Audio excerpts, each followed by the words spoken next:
On trouve encore des Renault Mégane 4 neuves chez les concessionnaires, mais comme elle est sur le marché depuis 2016, il est temps de s'y intéresser. D'autant plus que les modèles affichant plus de 200 000 km au compteur ne manquent pas. Appréciée des flottes d'entreprises, cette voiture était l'une des compacts les plus abordables, ce qui explique son prix attractif aujourd'hui. La question demeure, vaut-elle le coup? Quels moteurs ont été installés? À ses débuts, la Mégane était proposée avec des moteurs essence atmosphérique SCE et suralimentés TCE, ainsi qu'avec des moteurs diesel. La gamme fut étendue tout au long de sa production, mais les premiers moteurs essence étaient plutôt décevants, le plus puissant de série affichant une cylindrée de 1,2 litres. Certes, il était possible d'opter pour le 1.6 TCE de 205 chevaux, mais il s'agissait d'une version sportive. Le modèle GT est assez onéreuse. Ce moteur n'a été introduit sur la Mégane standard qu'en 2017, développant alors 165 chevaux. L'année 2018 a vu l'arrivée du moteur essence 1.3 TCE, dérivé du 1.2 TCE, offrant une plage de puissance plus étendue, de 114 à 158 chevaux, remplaçant ainsi le 1.6. Il convient de noter que beaucoup de choses ont changé dans ce domaine au fil des ans. Généralement, la gamme de moteurs, ne serait-ce qu'en termes de puissance, évolue chaque année ou au moins tous les 2 ans. Actuellement, 2 moteurs sont disponibles. Un moteur essence de 1,3 litres développant 140 chevaux et un moteur diesel de 1,5 litres développant 115 chevaux. Tous deux sont associés à une transmission automatique. La gamme diesel était moins complexe. Durant toute sa production, le 1.5 DCI constituait le moteur d'entrée de gamme, le 1.6 DCI, plus puissant, étant brièvement remplacé par son successeur, le 1.7 DCI. Ce dernier était disponible en 2 versions, une version de 130 chevaux et une version biturbo de 163 chevaux pour la GT. En 2018, la commercialisation de la Mégane 1.6 DCI a été arrêtée, les 2 moteurs étant remplacés par le 1.7 DCI de 150 chevaux. Le 1.5 DCI, quant à lui, est toujours proposé. Les moteurs étaient associés à des boîtes de vitesse manuelles et automatiques EDC à double embrayage. Seule la Mégane 1.6 SCE atmosphérique était équipée d'une boîte manuelle à 5 rapports, les autres versions disposant d'une boîte à 6 rapports. Les modèles classiques étaient dotés d'une boîte automatique à 7 rapports, tandis que certains modèles diesel et la version RS bénéficiaient d'une boîte à 6 rapports. Les boîtes automatiques étaient proposées avec les motorisations les plus puissantes, notamment les 1.2 TCE, 132 chevaux, 1.3 TCE, 140, 158, 159 et 160 chevaux, 1.6 TCE et 1.8 TCE. Côté diesel, on retrouvait les 1.5 DCI 110 et 115 chevaux, 1.6 DCI et 1.7 DCI.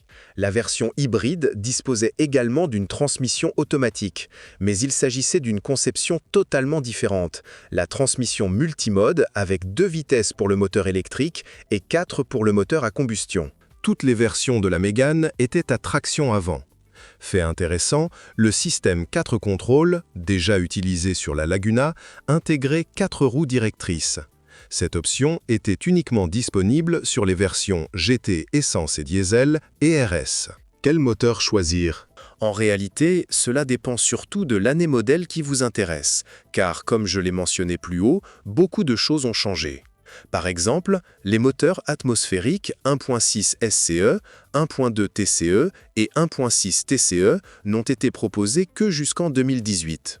De manière générale, les modèles 2016 à 2018 offraient la gamme de moteurs la plus étendue. Le 1.3 TCE a été commercialisé à partir de 2018. Le moteur diesel 1.6 DCI a été proposé de 2016 à 2018 et le 1.7 DCI de 2019 à 2020. Parmi les moteurs essence, le 1.6 SCE est une valeur sûre. Ce bloc, relativement simple, doté d'une chaîne de distribution, ne nécessite quasiment aucun entretien. On peut facilement l'adapter au GPL, même si ce n'est pas forcément le cas sur la Mégane. Cela tient moins à une difficulté d'adaptation qu'à la popularité du modèle. Le même moteur, équipant le Dacia Duster, était souvent proposé avec le GPL. Seule la vérification du jeu aux soupapes est nécessaire. Le problème du modèle 1.6 réside dans son comportement routier et sa boîte de vitesse à 5 rapports. Il en résulte une motorisation d'un autre âge. Heureusement, sa consommation de carburant reste raisonnable. On annonce une consommation moyenne de 7,2 litres au 100 km, comparable à celle du plus petit modèle 1.2 TCE suralimenté. Le deuxième moteur recommandé est le puissant 1.6 TCE. C'est un moteur relativement raffiné. Il ne souffre pas des mêmes problèmes de chaîne de distribution que le plus petit 1.2 TCE, même s'il présente quelques problèmes d'allongement. De ce fait, et en raison de l'accumulation de carbone, des vidanges d'huile fréquentes sont recommandées. Le système d'injection directe fonctionne bien, même s'il convient de rappeler qu'il s'agit de moteurs relativement récents. La consommation de carburant est un atout. Elle n'est pas nécessairement supérieure à celle du 1.6 SCE atmosphérique, nettement moins puissant, environ 8 litres au 100 km. Malheureusement, c'est un point faible lorsqu'il est associé à la transmission automatique EDC, ce qui nuit à ses performances déjà excellentes. Pour les modèles antérieurs à 2018, on retrouve également le moteur essence 1.2 TCE mentionné précédemment. Ce moteur n'est pas mauvais, mais il n'est pas non plus excellent. Il présente des problèmes de chaîne de distribution qu'il convient de régler rapidement, car des cas de présence de limailles et de fragments dans l'huile ont été signalés. Les premiers signes de ces problèmes apparaissent dès 60 000 à 80 000 km environ. L'achat d'une voiture avec un faible kilométrage ne garantit donc pas systématiquement l'absence de ce problème. Comme si cela ne suffisait pas, certains modèles consomment de l'huile en excès, ce qui entraîne de nombreux effets néfastes au-delà de la simple perte de lubrifiant. Combustion incomplète, encrassement du système d'échappement, dommages au système d'échappement, etc. Il convient également de rappeler que le moteur de la Mégane 4 est à injection directe d'essence, contrairement au 1.2 TCE, théoriquement identique, équipant les modèles plus anciens. Ce moteur est-il recommandable ? Sous certaines conditions, si vous parvenez à en trouver un en bon état. Le 1.3 TCE est un moteur très moderne, récemment installé sous le capot de voiture, et son ancienneté ne justifie pas une évaluation négative. Toutefois, la prudence est de mise. Il reprend toutes les caractéristiques de son prédécesseur et intègre un filtre à particules pour moteur essence, FAP, ainsi qu'un système de post-traitement des gaz d'échappement très restrictif. J'y reviendrai plus en détail ultérieurement. Parmi les premiers problèmes constatés figurait un fonctionnement irrégulier du moteur et des à-coups à l'accélération, ainsi qu'un signal d'alerte de l'ordinateur de bord suggérant de vérifier le système d'injection. La consommation de carburant est nettement inférieure, selon les rapports, même inférieure à 7 litres 100 km, et les performances sont excellentes. Malheureusement, on sait déjà qu'une part importante du carburant se retrouve dans l'huile moteur. Il est donc conseillé de la vidanger au moins tous les 10 000 km, et également dès que le niveau dépasse sensiblement le niveau recommandé. Si l'entretien ne vous préoccupe pas, ce moteur pourrait être un bon choix. Alors, quel moteur essence choisir ? Malheureusement, le choix est difficile. Après 2018, vous n'aurez de toute façon pas le choix. Le 1.3 TCE sera la seule option. Avant le restylage, si vous recherchez la performance, le 1.6 TCE mérite d'être considéré. Sinon, optez pour le 1.6 SCE, simple et éprouvé. Vous devrez toutefois accepter un niveau d'équipement assez limité. L'achat d'une Mégane diesel ne devrait pas poser de problème. Le meilleur choix est sans conteste le 1.5 DCI, moteur éprouvé et performant. La version 90 chevaux, idéale pour les conducteurs soucieux de leur consommation, affiche moins de 5 litres au 100 km. Une version plus puissante de 130 chevaux offre également de bonnes performances. Des versions intermédiaires sont disponibles, toutes aussi intéressantes les unes que les autres. En deuxième position, j'opterais pour le 1.7 DCI, plus moderne et dérivé du 1.6 DCI. Il consomme moins, offre une conduite plus agréable et, à mon avis, c'est le meilleur diesel de sa catégorie en termes de performance. Il est regrettable qu'il ne soit plus utilisé dans aucun modèle du groupe Nissan-Renault. Malheureusement, l'expérience en atelier est actuellement limitée. Le moteur 1.6 DCI, dont la conception a fait ses preuves, a d'abord été salué comme un succès exceptionnel. Cependant, on sait désormais qu'il souffre de fissures au niveau des culasses, d'une vanne EGR défectueuse et de problèmes de chaîne de distribution. On peut donc espérer que le 1.7 DCI, dans sa version améliorée, sera plus performant. Pour l'instant, cela reste toutefois une simple supposition. Par conséquent, le seul moteur diesel éprouvé et efficace de la gamme est le 1.5 DCI. Et je suis convaincu que, parmi tous les moteurs proposés, c'est le meilleur choix pour la Mégane. L'achat d'un véhicule hybride rechargeable est-il judicieux ? La Mégane est un cas à part, car c'est une voiture rare, mais il est possible d'en croiser une. L'hybride de Renault repose sur un moteur 1.6 SCE à cycle Atkinson et un moteur électrique, couplé à une boîte de vitesse particulière, ou plutôt à un ensemble de boîtes de vitesse. Ce n'est ni son nom ni son design qui importe, mais son principe de fonctionnement. C'est impossible à décrire. Les rapports changent sans que le conducteur s'en aperçoive, souvent de manière inattendue. Ce n'est même pas entièrement compréhensible. Il faut un certain temps pour s'y habituer. Cela affecte-t-il la conduite ? Pas nécessairement, et le comportement routier de la voiture est plutôt bon. La puissance d'environ 160 chevaux n'est pas comparable à celle d'un moteur essence ou diesel de puissance équivalente. Elle se rapproche davantage d'une version développant environ 130 moins 140 chevaux. La consommation de carburant ? Correcte, sans être exceptionnelle. En cycle mixte, elle s'est établie à 6,2 litres par 100 km. Sur autoroute, elle peut descendre à 5 litres par 100 km et sur route, elle avoisine les 9 litres par 100 km. L'autonomie, avec une batterie de traction chargée, est d'environ 40 km. L'achat d'une hybride est-il judicieux ? Si vous êtes prêt à accepter un coffre plus petit et prévoyez de la recharger, alors oui. Ce n'est pas forcément l'idéal, mais un bon modèle mérite d'être considéré. Cependant, il est fortement déconseillé de se focaliser sur la recherche d'une telle voiture. Pour un prix similaire, vous pouvez acquérir une autre hybride, par exemple coréenne, offrant une meilleure conduite et une consommation réduite. De plus, elle ne nécessite pas de recharge. Mieux encore, lisez le texte ci-dessous en gardant à l'esprit qu'il s'agit du point de vue d'un acheteur de voiture neuve. Défaut typique. Comme souvent pour une voiture française, le principal problème de la Renault Mégane réside dans son système électrique. Les propriétaires se plaignent de quasiment tous les éléments électriques. Les problèmes les plus fréquents concernent le blocage ou le dysfonctionnement du système multimédia, notamment la radio et le Bluetooth. Les concessionnaires agréés ont déjà remplacé les écrans. Il n'est pas rare que des faisceaux d'éclairage entiers soient à remplacer, en particulier les feux arrière. Des voyants d'alerte moteur s'affichent sur le tableau de bord, mais leur signification n'est pas toujours fiable. Le système d'ouverture sans clé présente également des dysfonctionnements. Cependant, le problème le plus fréquent, voire systématique, concerne le système d'échappement. Le message « Vérifier le système d'échappement » ou « Vérifier le système d'injection » rend fou de nombreux conducteurs de cette marque.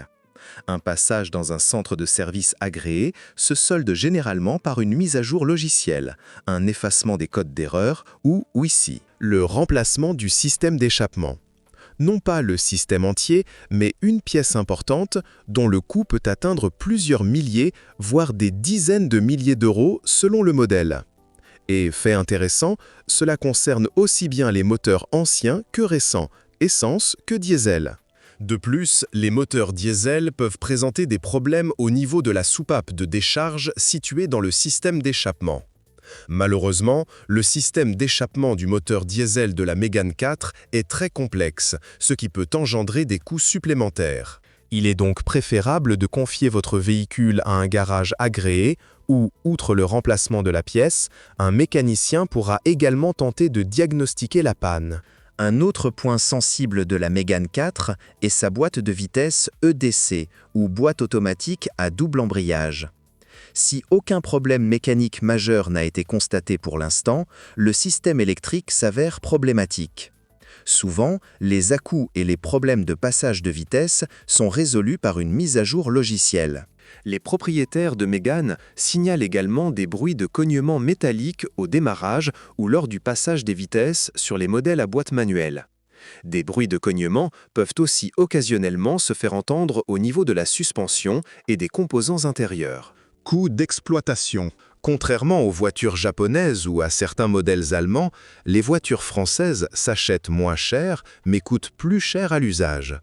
Le coût des réparations compense le prix d'achat plus bas, ce qui explique leur coût inférieur.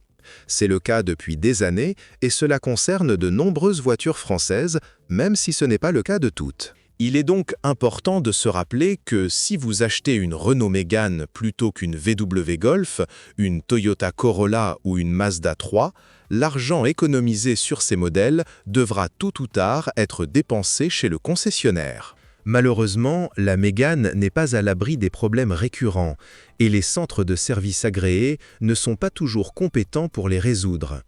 Pire encore, la situation n'a guère évolué au fil des ans. En pratique, l'entretien d'un moteur ne devrait généralement pas être coûteux, car tous les moteurs essence et diesel sont équipés d'une chaîne de distribution, ne nécessitent pas d'entretien particulièrement fréquent et les pièces de rechange sont facilement disponibles. Par ailleurs, nombre de ces pièces d'origine sont proposées à des prix raisonnables. L'exception concerne la courroie de distribution du moteur haut de gamme de ce modèle, le 1.5 DCI diesel. Le prix de cette pièce est d'environ 600 € plus le coût de son remplacement. Il est recommandé de la changer tous les 100 000 km. Le coût total peut atteindre environ 1 000 €. C'est encore pire lorsqu'il faut remplacer la chaîne de distribution d'un 1.2 TCE, ce qui arrive malheureusement assez souvent. Dans ce cas, comptez environ 1 800 à 2 000 € pour les pièces seulement, plus environ 1 000 € de main-d'œuvre. C'est une dépense conséquente, c'est pourquoi je déconseille fortement ce moteur à quiconque envisage d'acheter une voiture en dernier recours. À titre de comparaison, la courroie de distribution du 1.6 DCI diesel coûte entre 700 et 800 €. D'autres pièces coûteuses ? Le système d'injection, bien sûr, entre en jeu, et c'est valable pour tous les moteurs. Les moteurs français, cependant, sont rarement confrontés à ce problème. Le moteur 1.3 TCE, en revanche, possède un système de suralimentation assez complexe et son remplacement peut coûter environ 4 000 €. Tous les moteurs de la Mégane 4 sont équipés d'un volant bimasse. Le moteur 1.2 TCE se distingue particulièrement car même la version la moins puissante de 100 chevaux en est dotée et c'est la plus chère. Son prix dépasse les 2 500 € contre 1 000 € de moins pour les volants bimasse des moteurs diesel ou même du 1.6 TCE. Heureusement, la voiture n'est pas excessivement complexe et les pièces mécaniques d'autres marques sont facilement disponibles à des prix raisonnables. La suspension est de conception simple, avec des jambes de force McPherson à l'avant et un essieu de torsion à l'arrière. Tous les composants des bras de suspension avant sont remplaçables.